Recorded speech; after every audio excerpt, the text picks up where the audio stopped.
guys, welcome to another Candid Kandy. I know it's been a super long while. I ran out of ideas for a while, and sometimes I feel like I don't have the authority to talk on certain things. So some of the suggestions that I get, I just don't feel like I have enough knowledge on or experience to talk about. Something I did want to talk about today is social norms. And what I want to focus on is the pressure and the societal norms that get put on people as we grow up. And this may not be for everyone, but I know for me, you grow up and you are supposed to get married and you're supposed to have kids, and then, you're supposed to stay married. And I didn't do that. I'm not on that path anymore. I when I was like 15, I wrote in my diary that my goal was to be married by 25 and kids by 30. And I was married by 25, and so I was like, great, I'm on the right path. I was never taught that you can date whoever you want. Like, if someone liked you, you should probably like them. Like, it wasn't something we even talked about. I'm not saying that my mom was like, you have to marry someone that likes you.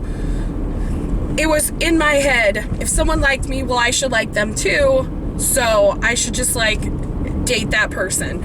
And I had only had maybe one serious boyfriend before I met Roger. And I also felt a lot of pressure to move out because I was 21 and still living at home, and I was like, why am I such a loser? I'm 21, still living at home, and I was working and going to college, and I didn't understand how these other kids were able to move out at 18. I just didn't get it. And I didn't know what I was doing wrong because I was doing everything I thought I was supposed to do. You're supposed to graduate college or graduate high school and go to college and know your major at 18. How the hell do I know at 18 what I want to do for the rest of my damn life? I don't, and I didn't. I thought I wanted to be a teacher, and then I realized that I didn't have the patience for it. And then I wanted to go into radio broadcasting, and then I realized that the job market is so slim in radio broadcasting, and even though I loved it, and I did it for a whole year, there just wasn't job opportunities. And my mom had to sit down with me, and she's like, I support what you want to do, but is this feasible for the rest of your life? And I realized that it wasn't. It's such a competitive job market that I had very little chance of being successful. And so that's when I went to school for accounting. And I do love numbers. When I wanted to be a teacher, I wanted to be a math teacher. But accounting is safe.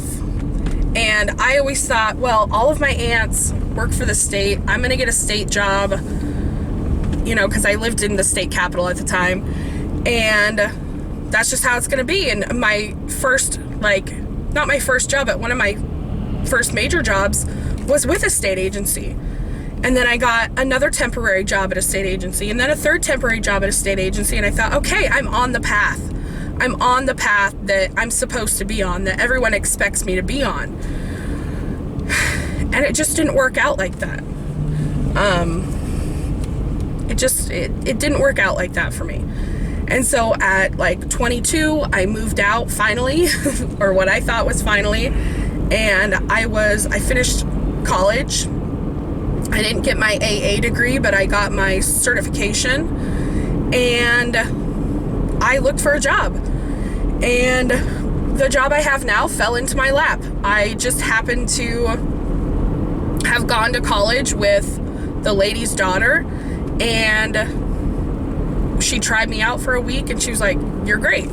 And so that's how I got my job. And then she eventually quit. There's a long story in there on how I got my full-time job at the place I am, because I started out part-time. But we don't need to go into that today. So I thought I was on a good path. I was married. I had a full-time job. I had benefits at my job. And just things weren't working. And I thought, well, this isn't... Am I doing this right? Am I doing this wrong? Like, what's going on that I'm not... I'm not progressing in life is how I felt, because everyone around me seemed to be doing their thing and following the rules. And so when I got to be 30 and we didn't have kids, I got really, really upset and disappointed. I had set that goal for myself and I didn't reach it, and I felt like I was less of a person. I felt like I was less of an adult, less of a good child. My sister was going to be the favorite now because she was going to have kids before me. And she did. She had, oh gosh, when she had Logan in 2010. So she was 27.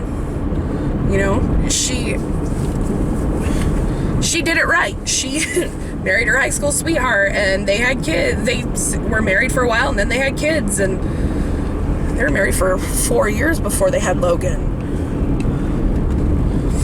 And I just felt like I was doing everything wrong. Like I was the black sheep.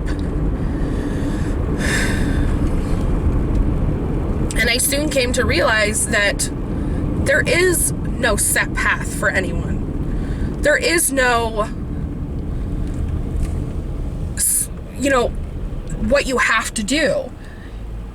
It's this societal pressure and familial pressure from your family that makes you think that you have to follow a certain life path, and you don't. Whatever path that you choose is your path. No one's two paths are the same. No two people are going to follow the same path. No two people are going to take life and do exactly the same thing. I saw a meme yesterday. I know it's a meme, but it said, 2 sons grew up with an alcoholic father.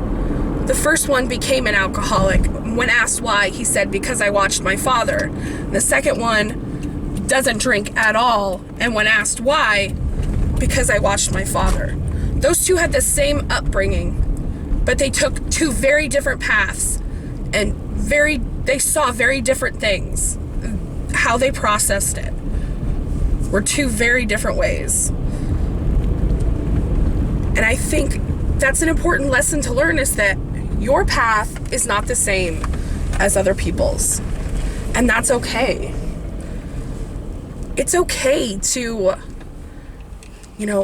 not get married, right out of high school or college. And it's okay not to have kids. It's okay not to stay married. All of this stuff is okay. You just have to know that your path is your path. And what you choose to do with your life is your choice. And I'm not saying that maybe all your choices are great, because all of my choices aren't great. All of my choices aren't positive. All of my choices aren't the best thing for me. But it's also a stepping stone on the way to where I want to be. And that's, even if that stepping stone crumbled underneath me, because it was a bad choice or whatever, it's still in my path. And it's still part of who I was and who I am. And so I just want to tell you guys that, you don't have to conform to anything. You don't have to get married young and have kids and live happily ever after. That doesn't happen for everyone, and that's okay. I gotta wipe my face off. Hold on.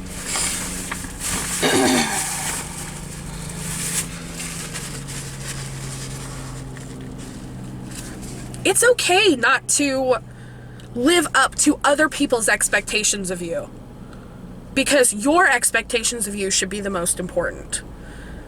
I guess that's really all I wanted to say. I want you guys to know that it's okay not to be normal. what is normal anyway, right? Like, who knows? I also want to add on to the end of this that I'm struggling a lot right now with anxiety. And, oh gosh, didn't want to get upset this morning.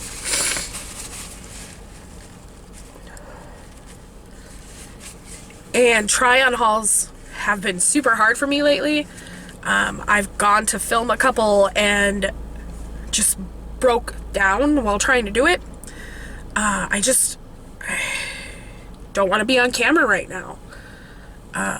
So please bear with me as I try to work through this, because that Dia box that I did was the first try-on haul I'd done in a while, and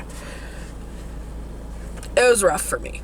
And that's probably why I have such a negative attitude in it, is that I just didn't want to do it. And I'm working really hard in therapy and just with myself to try to get to a better place.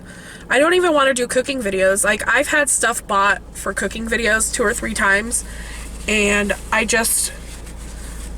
can't bear to get the camera out. It's very strange. It's a weird feeling for me because this is such a huge part of my life.